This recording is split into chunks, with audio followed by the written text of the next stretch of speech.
복음서의 핵심적인 주제가 예수님은 누구신가 라고 하는 겁니다.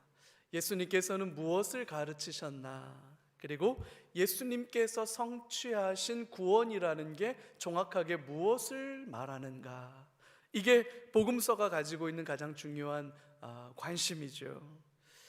근데 이게 복음서를 지나서 사도행전으로 넘어가고 서신서로 넘어가면 이 주제가 조금 달라집니다.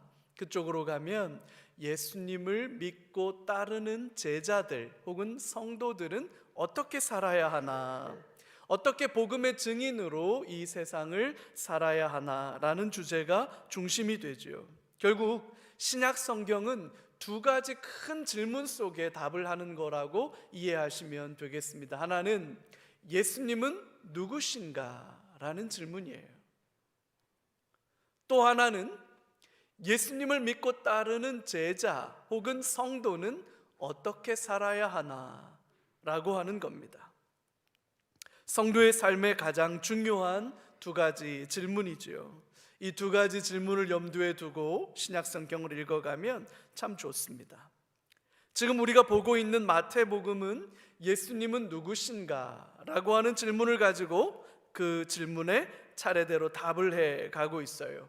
지난주에는 우리가 아브라함의 자손, 다윗의 자손 예수 그리스도라고 하는 것을 살펴보았습니다. 이제 오늘부터는 이 주제를 좀 더 확장해서 예수가 그리스도시다, 또 예수가 그리스도신데 그 예수님이 어떻게 태어났는가라고 하는 부분을 좀 집중해서 묵상해 보는 시간이 되기를 바랍니다.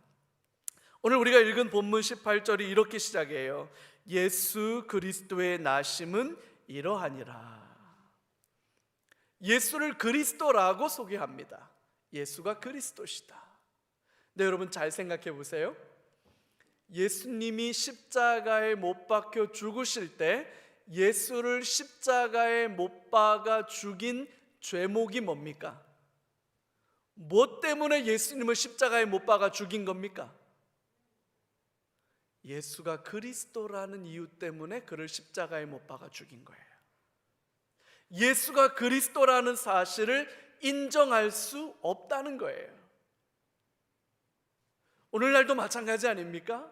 예수가 역사적인 인물이었다, 예수가 옛날에 있었다는 것까지는 동의한다는 거예요. 그러나 그 예수가 하나님이시다, 그 예수가 그리스도다, 그 예수가 메시아다, 이거는 내가 인정할 수가 없다라는 거예요.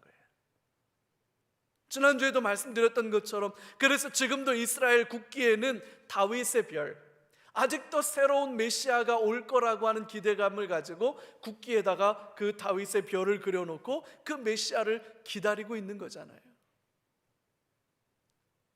제자들이 핍박을 받았던 이유가 뭡니까? 메시아인 예수를 믿었다는 이유 때문 아닙니까? 근데 오늘 마태복음은 뭐라고 시작해요? 사람들은 예수를 그리스도라고 고백하는 것이 적대적이고 절대로 안 되는 일이라고 그러고 그런 일은 없다, 그렇게 말하지만 마태는 분명하게 선포해요. 예수 그리스도의 나심은 이러하다.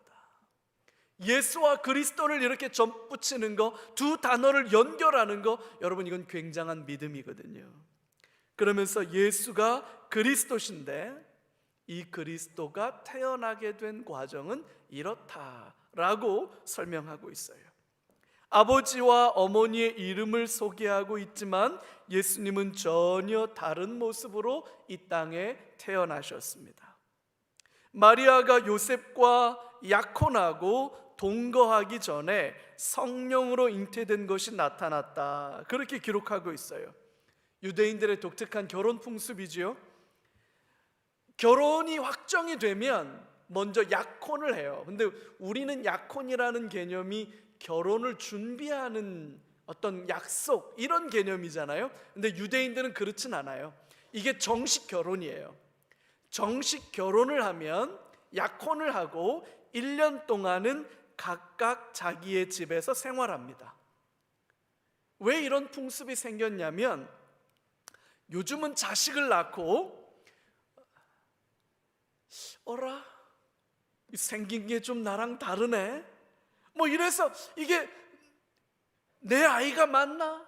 이거 확인하고 싶으면 어떻게 합니까? 머리카락을 이렇게 뽑아가지고 유전자 검식을 하면 유전자 배열 상황이 99.9% 일치합니다. 그러면 친자고요. 근데 일치하지 않습니다. 그러면 자식이 아니잖아요. 아니면 그렇게까지는 안 돼도 혈액형을 맞춰보면 알잖아요. 그죠?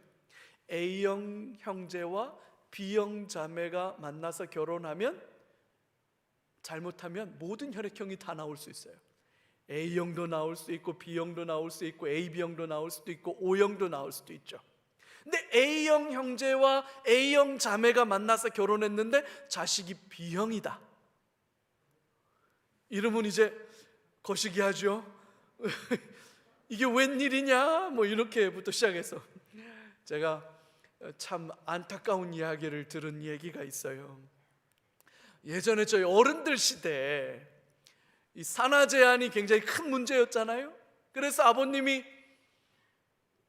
병원에 가셔서 묶으셨죠. 단단히 묶었죠. 근데 얼마 지나지 않아서 어머니가 아이를 가진 거예요. 난리가 났죠. 이게 어떻게 된 일이냐? 뭘 어떻게 됩니까? 묶은 게 풀러진 거죠. 뭐 그런 일들이 있어요. 이게 왜 그런 일이 있냐면 요즘에서야 유전자 검사도 할 수 있고 혈액형이라는 것도 할 수 있지만 이때 당시에는 내 자식인지 아닌지 분별할 수 있는 길이 없어요. 그래서 여자가 약혼하기 전에, 결혼하기 전에 다른 남자의 아이를 임신하지 않았다는 것을 확인하기 위해서 1년 동안 따로 산 겁니다. 그래서 이 따로 사는 1년 동안 자매에게서 이상한 일이 벌어지면 안 되는 거예요. 이 1년 동안 자매는 각별하게 몸조심해야 될 때입니다. 근데 여러분, 안타깝게도 마리아는 이 기간 동안 임신이 되고 말아요. 숨길 수가 없지요. 배가 불러오고 머지않아서 아이가 태어날 테니까요. 심각한 일입니다. 더 심각한 건 요셉이 이 사실을 알게 됩니다. 얼마나 당황스러웠을까요? 마리아를 데려와서 함께 부부로 사는 문제와 관련해서 아주 심각한 고민을 하게 돼요. 그때 주의 사자가 꿈에 나타납니다. 그래서 요셉에게 말해요. 이렇게 일러줍니다. 마리아에게 잉태된 아이는 성령으로 잉태된 것이다. 성령으로 잉태된 것이다. 여러분 오늘날도 마리아가 처녀의 몸에서 아이를 낳았다라고 하는 거, 동정녀의 몸에서 예수님이 태어났다는 거, 여러분 이거 믿어져요? 여러분 이거 믿어지셔요? 안 믿어지는데 물어봐서 상처받으신 겁니까? 아니면 믿고 있는데 당연한 걸 물어봐서 마뜩지 않으신 겁니까? 이도 저도 네 말엔 대답하고 싶지 않아, 뭐 이런 거예요. 여러분, 아가씨가 임신을 했는데 이게 어떻게 된 일입니까? 성령으로 잉태된 거야. 그렇구나. 우리가 뭐 가끔 보는 일이잖아요, 그죠? 성령으로 잉태되는 거. 그래서 뭐 이게 충분히 이해되는 일이죠, 그죠? 이거 뭐 낯선 거 아니죠? 뭐 우리가 한 집 건너서 하나씩 다 성령으로 잉태하는 거 아닙니까? 여러분 이게 얼마나 알아들을 수 없는 말이었겠어요.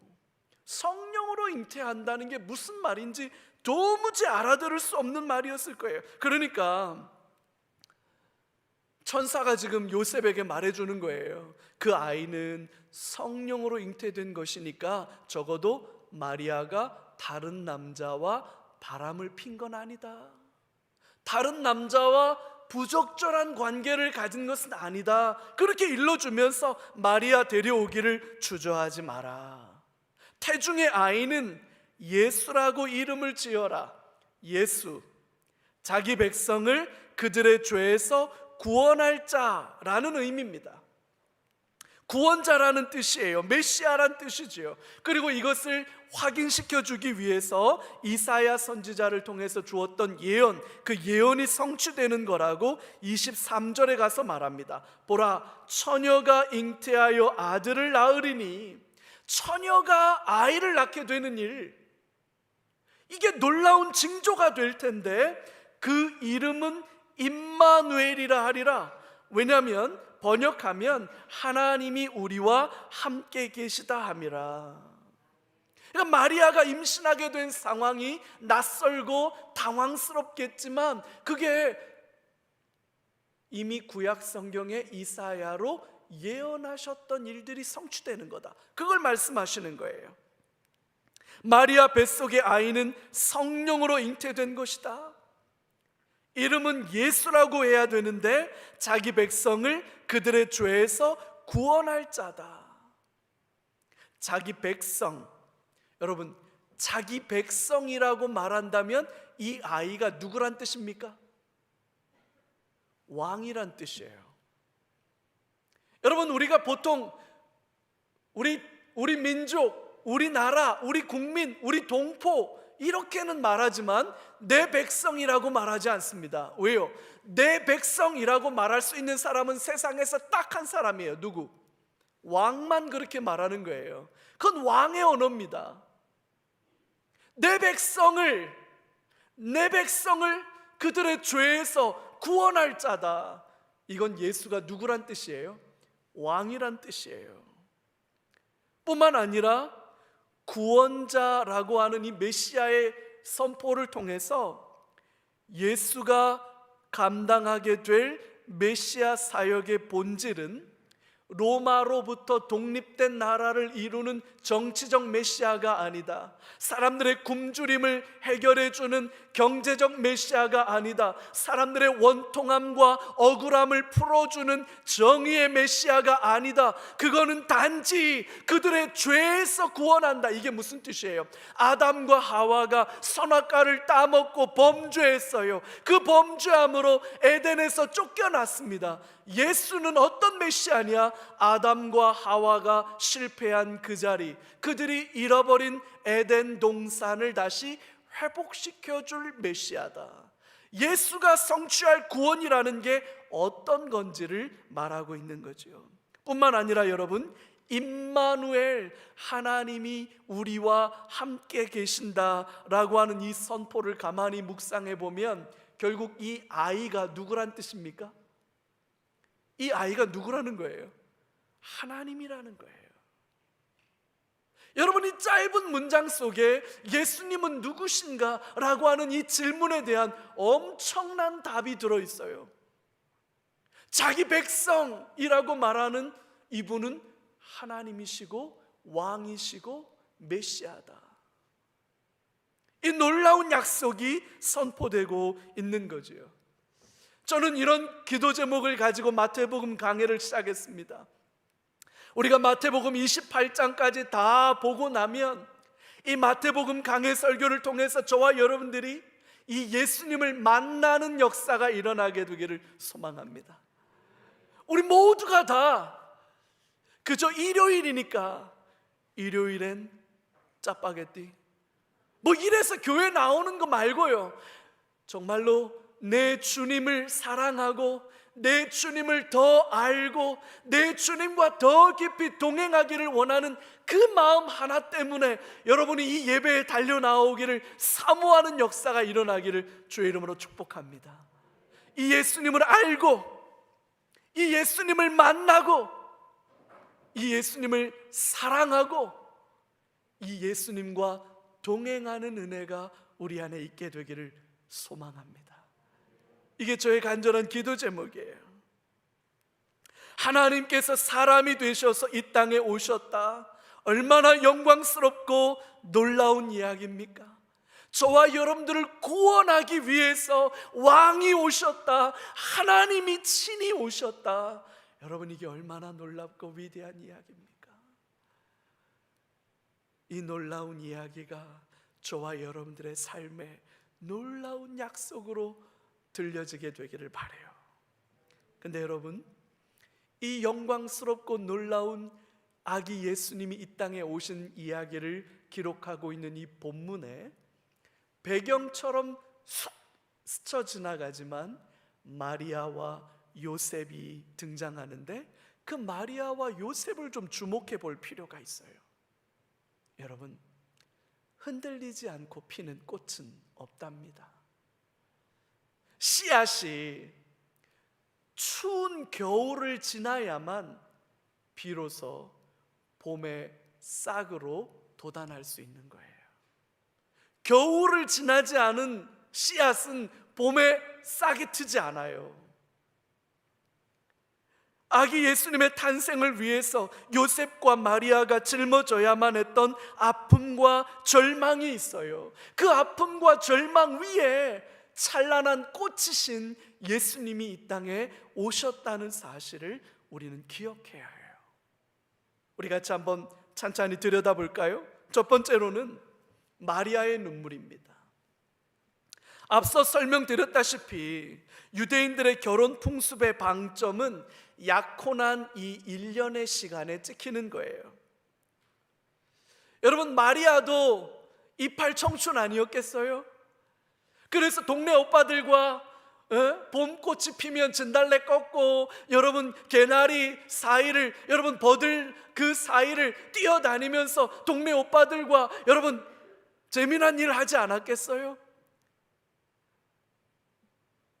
여러분 괜찮아요. 동네 오빠들하고 장난도 치고 잘 지냈다고 해도 문제되지 않아요. 중요한 건 결혼하고 이 1년의 약혼의 시간 동안 처녀의 정체성을 지키는 거예요. 그래야만 남은 평생을 사랑하는 남편과 함께 행복하게 지낼 수 있는 겁니다. 이 1년의 시간이 마리아의 평생의 결혼 생활을 결정하는 거예요. 그런데 어떤 일이 생겼습니까? 남자를 알지 못해요. 근데 태중에는 아이가 자라고 있어요. 남자는 알지 못하는데 태중에는 아이가 자라고 있어요. 자신이 결백하다고 항변해 본들 여러분 누가 믿어주겠어요? 마리아가 말합니다. 저는 진짜 아니에요. 저 정말 아니에요. 저 아무 일도 없었어요. 근데 네 배는 왜 불러오냐? 밥 많이 먹어서 그러는 거냐? 뱃속에 아이가 들어있는데 아무리 마리아가 아니라고 억울하다고 말해본들 여러분 그게 누가 믿어주겠어요? 그리고 이 일을 누가 이해할 수 있겠습니까? 아무도 마리아를 이해해 주지 않습니다. 아무도 마리아 말을 믿어주지 않습니다. 마리아는 말도 안 되는 현실 앞에서 절망의 눈물을 흘릴 수밖에 없었을 거예요. 주의 종이오니 말씀하신 대로 이루어지이다. 주의 종이오니 주께서 말씀하신 대로 그렇게 하십시오. 여러분 이게 그냥 나오는 고백이었을까요? 누가복음에서 마리아의 이 절망이 상세하게 기록되어져 있어요. 아무도 믿어주지 않고 아무도 마리아의 말을 들어주려 하지 않을 거지만 마리아는 그럼에도 불구하고 뱃속에 아이가 자라나는 이 엄청난 일들을 받아들였습니다. 마리아의 눈물이죠.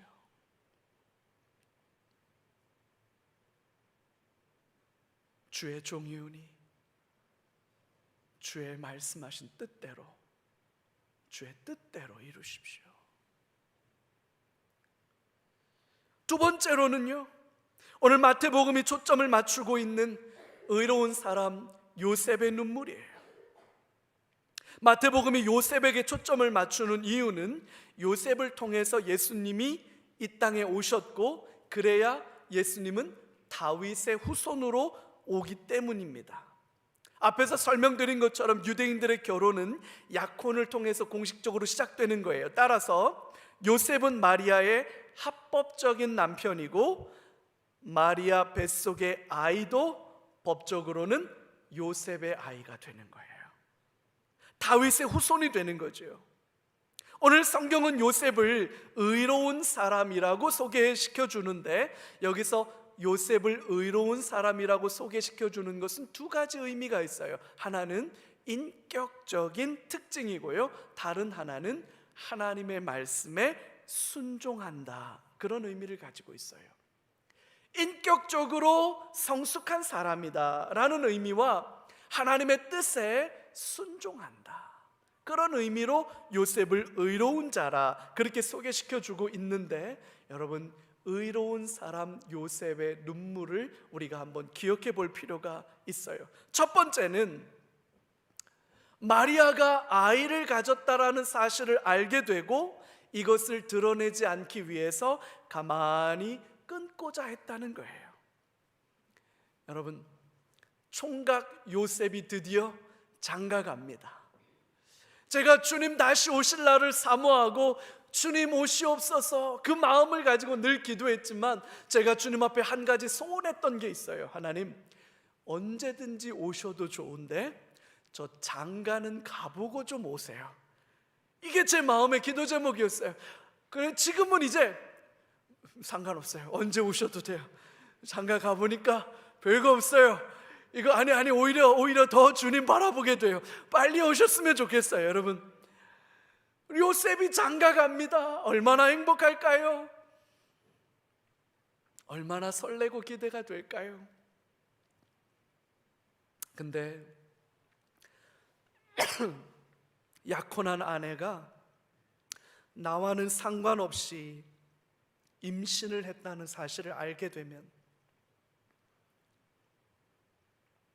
요셉의 마음이 얼마나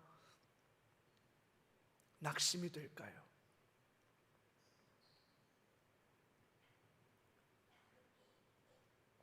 배신감이 들지 않을까요?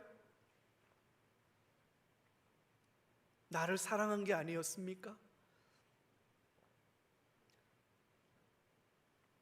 나를 사랑해서 나의 아내가 되겠다고 했던 게 아닙니까? 다른 남자를 사랑한 겁니까? 다른 남자를 사랑하면서 나와 결혼하겠다고 한 겁니까? 요셉의 마음이 그렇지 않았을까요? 아니라면 죽음보다도 더한 질투, 내 이것들을 다 가만두지 않겠어, 다 부셔버릴 거야, 다 부셔버릴 거야 하는 그런 마음 들지 않았을까요? 당장이라도 달려가서 도대체 어떻게 된 일이냐고 따져 묻고 싶은 그런 심정이지 않았을까요? 하지만 요셉은 그렇게 하지 않습니다. 이 일이 드러날 경우에 입게 될 후폭풍을 생각해요. 자기의 명예가 실추되는 것도 큰 아픔이지만 잘못하면 마리아는 사람들의 돌에 맞아서 죽을 수도 있는 일이라는 사실을 요셉은 잘 알고 있어요. 요셉은 이 상황에서 억울하고 답답한 자기 자신보다 지금 마리아를 먼저 생각하고 있는 겁니다. 그래서 답답한 마음을 억누르고 울음을 삼키면서 조용하게, 드러나지 않게 가만히 파혼을 하겠다고 계획을 세우고 있어요. 요셉의 성숙함입니다. 요셉의 눈물이겠죠. 두 번째, 그래서 이 일을 생각합니다. 이 일을 생각할 때에 라고 20절이 그렇게 말하고 있어요. 여기서 생각하다라고 하는 이 말은 일반적으로 생각하다라고 하는 단어와는 전혀 다른 단어가 쓰였는데요, 심사숙고하다, 깊이 신중하게 검토하다, 그런 의미를 가진 단어입니다. 요셉은 이 일을 놓고 깊이 생각했습니다. 왜 깊이 생각했을까요? 그만큼 힘들었다는 뜻이에요. 요셉의 마음이 너무나도 아프고 힘들었다는 뜻이에요. 자기 감정대로만 행동할 수 없었어요. 그래서 깊이 생각합니다. 생각하며 살아야 합니다. 그렇지 않으면 사는 대로 생각하게 되니까요. 이 일을 생각할 때에 라는 말은 요셉의 기도라고 저는 확신해요. 의로운 사람 요셉은 자신에게 닥쳐온 불행 앞에서 깊이 생각합니다. 심사숙고합니다. 간절하게 기도하는 모습이죠. 하나님 앞에 엎드려서 하나님께 묻습니다. 하나님, 도대체 왜 이런 일들이 일어난 겁니까? 도대체 저는 어떻게 해야 합니까? 제 마음이 얼마나 아프고 제가 얼마나 힘든지 하나님 알기나 하세요. 저 잠을 못 잡니다. 저 밥을 못 먹어요. 그런 마음으로 하나님 앞에 엎드렸다, 그런 의미죠. 인격적인 성숙함이에요. 여러분, 기도하지 않고 말하고 기도하지 않고 행동하는 것은 어리석은 일입니다. 기도하고 얻은 확신보다 더 단단한 것이 없는 거예요. 세 번째로 우리 오늘 본문에서 기억해야 하는 것이 있습니다. 그렇게 깊이 생각하는 동안 하나님의 천사가 요셉에게 나타나서 이렇게 말해요. 주의 사자가 꿈에 요셉에게 나타납니다. 그리고는 자초지종을 설명해줘요. 마리아 뱃속의 아이는 성령으로 잉태된 것이다. 성령으로 잉태된 것이다. 요셉으로서는 성령으로 잉태된다는 게 무슨 말인지 이해할 수가 없었을 겁니다. 하지만 적어도 마리아가 다른 남자와 바람을 피운 것은 아니구나 하는 게 드러나는 거죠. 그러니까 마리아를 데려다가 함께 부부로 살아가는 것을 두려워하지 말고 망설이지 말라, 그렇게 천사가 말해줍니다. 태중의 아이는 산의 아이라고 말해줍니다. 그 아이를 낳으면 이름을 예수라고 지을 것도 일러줍니다. 예수, 그가 자기 백성을 그들의 죄에서 구원할 자, 자기 백성 구원할 자, 이런 말들을 통해서 요셉에게 말해주는 거예요. 이 아이가 왕이다. 이 아이가 메시아다. 그리고 이 아이가 하나님이다 라고 하는 것을 알려주는 거예요. 너무나도 놀랍고 너무나도 영광스러운 이야기를 요셉에게 해주는 거예요. 제가 앞서서 이 일을 생각할 때에 라는 말을 요셉의 기도와 연결해야 된다고 말씀드린 이유가 바로 이겁니다. 하나님의 사자가 나타나요. 하나님의 섭리와 계획이 알려집니다. 요셉의 불안과 두려움이 해소됩니다. 여러분, 이것보다 더 놀라운 기도 응답이 어디 있겠어요? 기도를 통해서 하나님이 나타나고, 기도를 통해서 하나님의 뜻이 확인되고, 기도를 통해서 내 불안과 내 두려움이 해소될 수 있다면, 여러분, 이게 진짜 기도겠죠. 더 놀라운 게 뭔지 아십니까? 말라기 선지자가 예언을 하고 약 400년 동안 하나님은 이스라엘에게 한 번도 말씀하시지 않으셨어요. 그 시간을 400년 침묵기, 400년 암흑기라고 신학자들이 말합니다. 하나님은 400년 동안 이스라엘을 향해서 한마디 말씀을 안 하셨어요. 침묵하셨던 하나님이 오늘 요셉에게 찾아오셨어요. 그리고 요셉에게 하나님의 놀라운 약속들을, 하나님의 구원의 일들을 말씀하기 시작한다는 거예요. 말씀하시는 하나님, 할렐루야. 여러분, 이것보다도 놀라운 은혜가 어디 있어요? 하나님이 말씀하기 시작하셨다. 하나님이신 그분이 마리아의 몸에 핏덩이 아기로 잉태되어 자라고 있습니다. 그 아이가 우리를 우리의 죄에서 구원할 메시아이고 그리스도라고 선포하고 있는 거예요. 너무나 놀랍죠. 마지막 네 번째로는 요셉이 마리아를 데려와서 아이를 낳기까지 동침하지 않았다는 거예요. 요셉은 서둘러 마리아를 데려와서 부부 생활을 시작합니다. 그래야 태어난 아기가 법적으로 자기 아이가 될 뿐만 아니라 다른 사람들의 시선에서도 요셉의 아이로 자라날 수 있기 때문에 그래요. 만약에 마리아가 배가 이만큼 나온 채 데리고 오면 요셉의 아이가 될 수가 없는 겁니다. 그래서 아직 마리아가 배가 이만큼 나오지 않을 때 얼른 데리고 온 겁니다. 신속하게 데리고 와서 같이 함께 부부 생활을 하기 시작한 거죠. 하나님의 사자의 설명을 듣고 요셉은 즉각적으로 순종하여 마리아를 데려온 거예요. 성령으로 잉태되었다. 여러분, 이게 이해가 될까요? 설명하기 어려운 일이었을 겁니다. 이해가 잘 되지 않는 일이었을 겁니다. 하지만 요셉은 순종합니다. 이해가 충분히 되지 않고 충분히 납득이 되지 않았지만 하나님의 뜻이 나타났으므로 요셉은 저항하지 않았습니다. 머뭇거리지 않았습니다. 토를 달지 않았습니다. 마리아가 그랬던 것처럼 주의 종이오니 주의 뜻대로 하소서. 요셉도 같은 마음이었어요. 내가 이해가 안 됩니다. 내가 납득이 안 됩니다. 그러나 하나님이 하시겠다고 하시니 그렇게 하십시오. 그래서 요셉은 순종하는 거예요. 그리고 아들을 낳기까지는 마리아와 동침하지 않았습니다. 마리아를 지켜준 것이고 아이를 지켜준 거죠. 우리가 설레어하고 기대어하는 그 첫날 밤의 로맨스를 기꺼이 포기한 겁니다. 이팔 청춘들이에요. 한참 젊은 남자 자매입니다. 가볍게 볼 수 없는 헌신이고 순종이죠.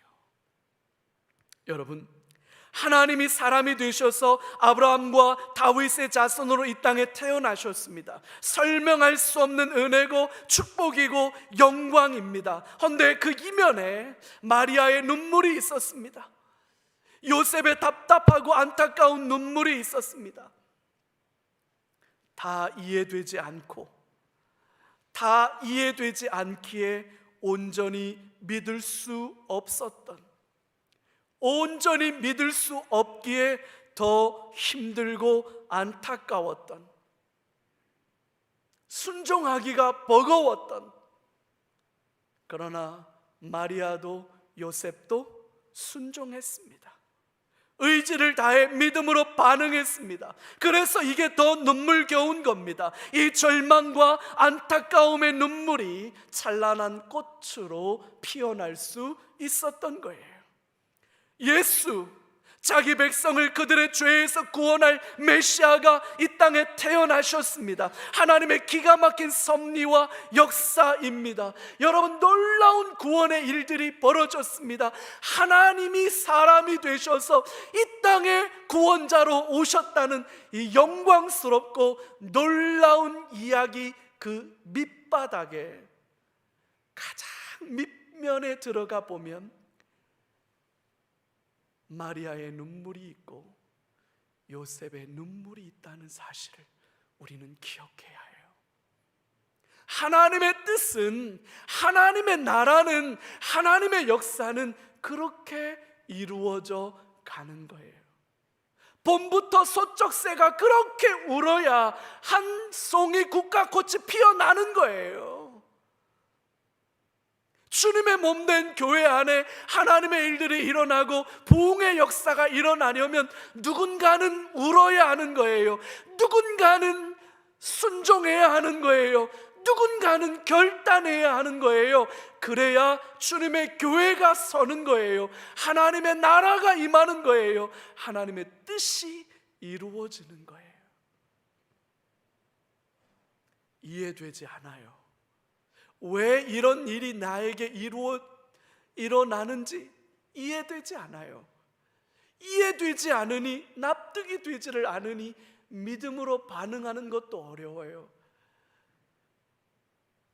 믿어지지 않으니까 순종하는 게 얼마나 힘들었겠어요. 근데 내 뜻이 아니라 하나님의 뜻이 이루어지는 거라면 그렇게 하십시오. 하나님의 뜻이 이루어지는 거라면 그렇게 하십시오. 여러분, 이게 순종입니다. 우리 안에 이 순종의 은혜가 있기를 주님의 이름으로 축복합니다.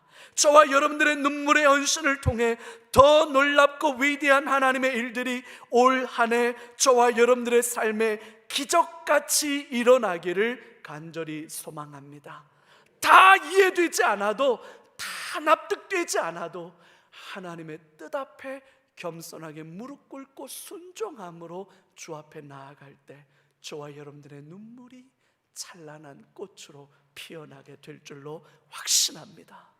우리 자네 같이 한번 기도하죠.